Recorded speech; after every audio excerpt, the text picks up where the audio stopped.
예, 오늘 정부의 사회적 거리두기 조정안이 발표됐습니다. 코로나19 재확산세에 거리두기 단계를 격상할 수 있다는 전망도 나왔는데 일단 정부는 3주간 현행 단계를 유지하기로 했습니다.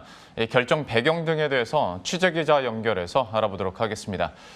정혜영 기자, 거리두기 단계 격상 가능성이 나오긴 했었는데 일단 이번에는 그 카드를 꺼내지 않았습니다. 이유가 뭘까요?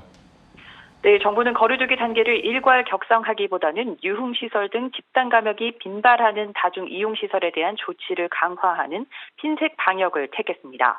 수도권과 부산 등 일부 비수도권 2단계와 비수도권 1.5단계인 현재 거리두기 단계와 5인 이상 모임 금지 조치를 3주간 더 유지하기로 한 건데요. 앞서 7일 전문가들이 참여한 생활방역위원회 회의에서 사실 이런 분위기가 감지됐습니다. 자영업자에 대한 손실 보상 방안이 마련되지 않은 상황에서 거리두기 단계를 격상하는 것은 어렵다는 반응이 줄을 이뤘고요. 집단 감염이 발생한 곳에 대해 핀셋식 방역을 해야 한다는 의견에 힘이 실렸던 겁니다. 따라서 정부는 현행 거리두기 단계를 유지하되 수도권과 부산의 유흥시설에 대해서는 거리두기 2단계 원칙대로 영업을 금지하기로 했습니다.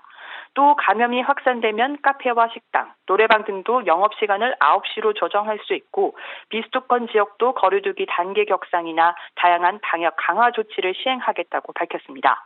정부는 방역 효과를 극대화하기 위해 다음 주 초 특단의 대책을 발표할 예정입니다.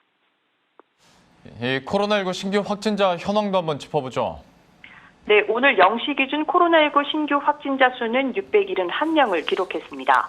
이틀 만에 다시 600명대로 감소했는데요. 하지만 여전히 사체 유행이 우려되는 수준입니다. 수도권은 물론 비수도권에서의 집단 감염이 산발적으로 발생하고 있기 때문입니다. 국내 발생 신규 확진자는 644명, 해외 유입 사례는 27명으로 집계됐는데요. 서울과 인천, 경기 등 수도권에서의 확진자가 410명을 기록했으며 집단 감염이 확산되고 있는 부천과 대전에서도 각각 10명과 26명이 발생했습니다. 지역사회 일평균 확진자는 559.3명으로 사회적 거리두기 2.5단계 기준인 전국 400명에서 500명 선을 여전히 넘어선 상태입니다. 머니투데이 방송 정영입니다.